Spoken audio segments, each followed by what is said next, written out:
Assalamualaikum warahmatullahi wabarakatuh.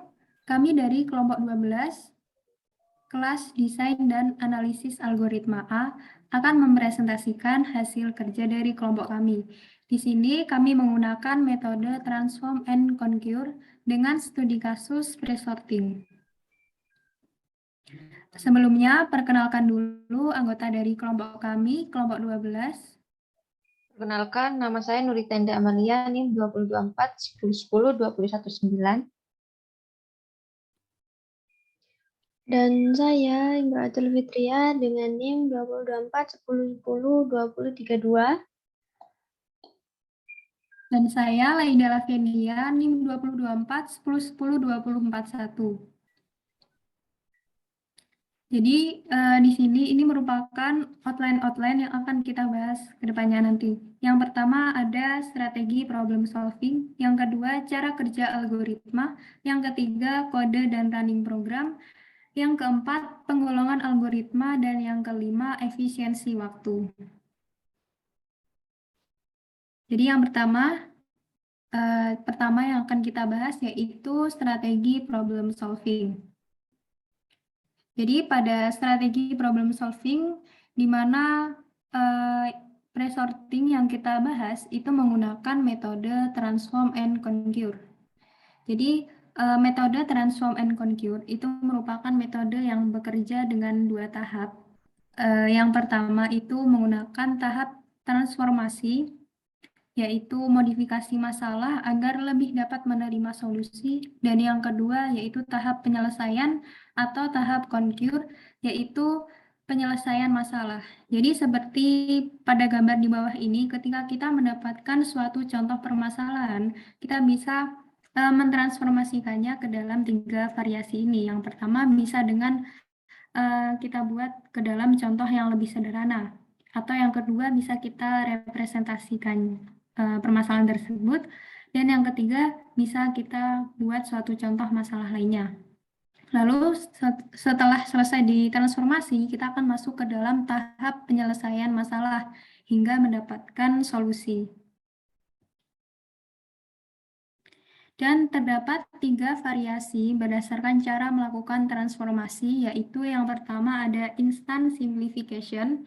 Jadi instant simplification itu merupakan penyederhanaan kasus ke dalam bentuk yang lebih sederhana agar mudah diselesaikan. Yang kedua ada representation change, yaitu mengubah representasi kasus ke dalam bentuk representasi yang lebih sederhana agar lebih efisien. Yang ketiga ada problem reduction, yaitu mengubah ukuran problem ke dalam ukuran problem yang lebih mudah untuk diselesaikan.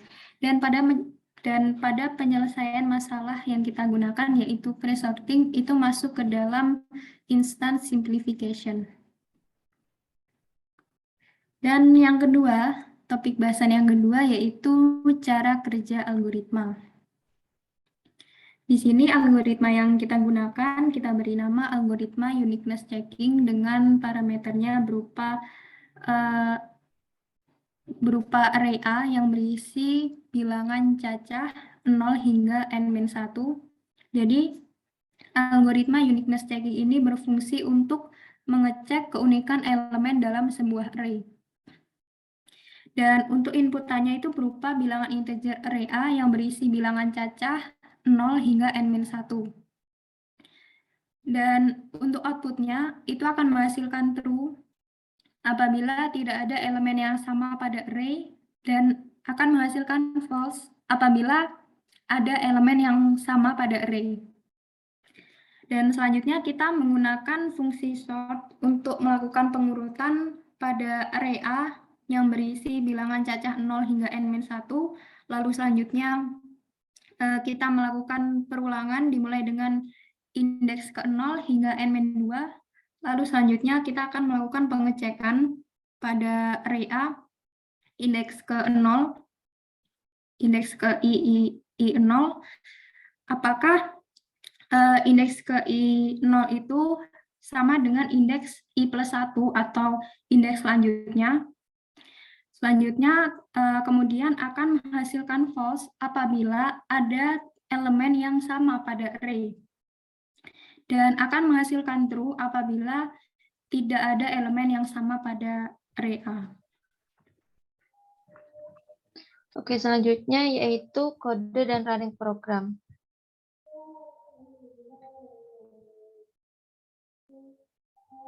Untuk kode dan running program ini, di sini ada dua inputan, yaitu ada yang true dan false. Nah, di sini kami membuat sebuah fungsi dengan nama uniqueness checking dengan parameter A, yang mana parameter A ini yaitu array dengan indeks yang berisi bilangan cacah.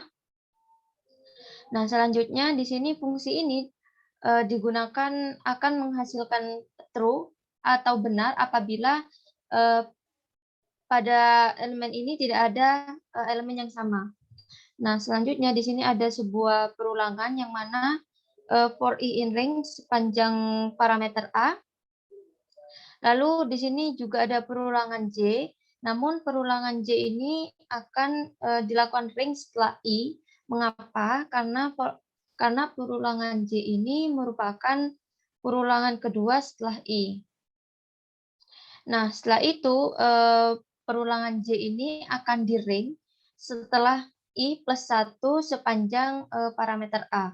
Nah, setelah itu di sini ada pengecekan yang mana apabila array A pada indeks I itu sama dengan array pada indeks J, maka di sini if-nya itu akan dijalankan, maka hasilnya false. Namun di sini jika pada pengecekan pada array A pada indeks I, jika tidak sama dengan array A pada indeks J, maka if-nya ini tidak dijalankan, maka hasilnya yaitu true. Next. Selanjutnya yaitu penggolongan algoritma. Nah, untuk penggolongan algoritma ini ada transform dan contour. Nah, untuk transform ini yaitu sebuah modifikasi masalah agar lebih dapat menerima solusi. Nah, transform ini ada 3 jenis, yaitu yang pertama ada instant simplification, yang kedua representation change, dan yang ketiga problem reduction. Nah, untuk kasus ini di sini kami menggunakan prosorting yang mana yaitu presorting. Nah, presorting ini masuk ke dalam jenis instant simplification.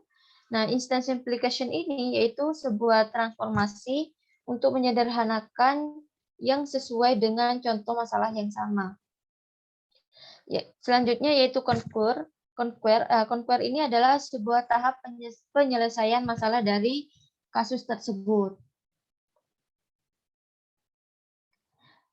Nah, selanjutnya di sini kami telah membandingkan antara brute force dengan presorting. Nah, bila kita menggunakan presorting, algoritma yang kita pakai akan lebih sederhana dengan permasalahan yang sama. Misalnya, kita melakukan pengecekan keunikan elemen pada array. Nah, di sini apabila kita menggunakan algoritma waktu yang lama. Mengapa? Karena terdapat lebih banyak sebuah perulangan yang ada pada brute force tersebut. Seperti itu. Selanjutnya. Topik pembahasan yang kelima yaitu efisiensi waktu. Next. Selanjutnya adalah membandingkan order of growth. Nah, untuk algoritma 1 T1 sama dengan N, dan algoritma 2 T2 sama dengan log 2N.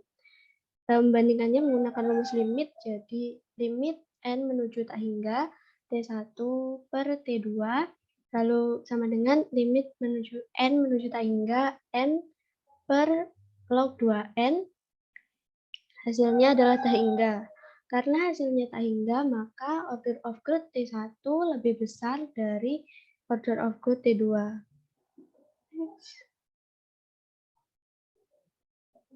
Setelah dibandingkan menggunakan rumus limit, kami membandingkannya dengan tabel dari kelas-kelas order of growth. Nah, bila letak dari kelas order of growth-nya semakin ke bawah itu berarti order of growth-nya itu makin besar. Nah, untuk T1 itu sama dengan N yang dinamakan dengan linear, dan T2 itu log 2N yang dinamakan oleh algoritmik. Karena order of growth T1 itu berada di atas order of growth T2, maka dari itu order of growth T1 lebih besar dari order of growth T2. Next. Pembandingan order of growth menggunakan inputan yang berukuran N. Kami menginputkan 8 dengan 19. Untuk T1-nya itu N-nya untuk yang inputan pertama yaitu 8, dan T1-nya adalah 8T. Dan untuk yang inputan yang kedua itu 19, dan T1-nya adalah 19T. Untuk yang T2, inputannya sama yaitu 8 dengan 19, dan T2-nya itu sama dengan log 2N. Jadi log 2N-nya itu 8, hasilnya adalah 3T. Dan untuk yang inputan yang kedua itu 19, jadi log 2, 19, hasilnya adalah 4,2T. Next. Ini adalah grafik perbandingannya.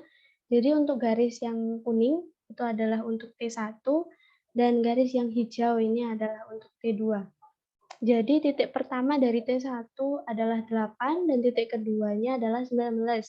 Dan untuk titik kedua dari T2, untuk titik pertama dari T2-nya itu adalah 3, dan titik keduanya adalah 4,2. Jadi karena garis dari T1 ini ada di atasnya garis T2, maka T2 ini lebih efisien waktunya daripada T1. Next.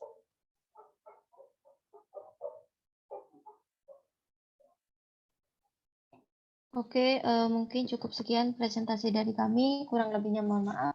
Assalamualaikum warahmatullahi wabarakatuh.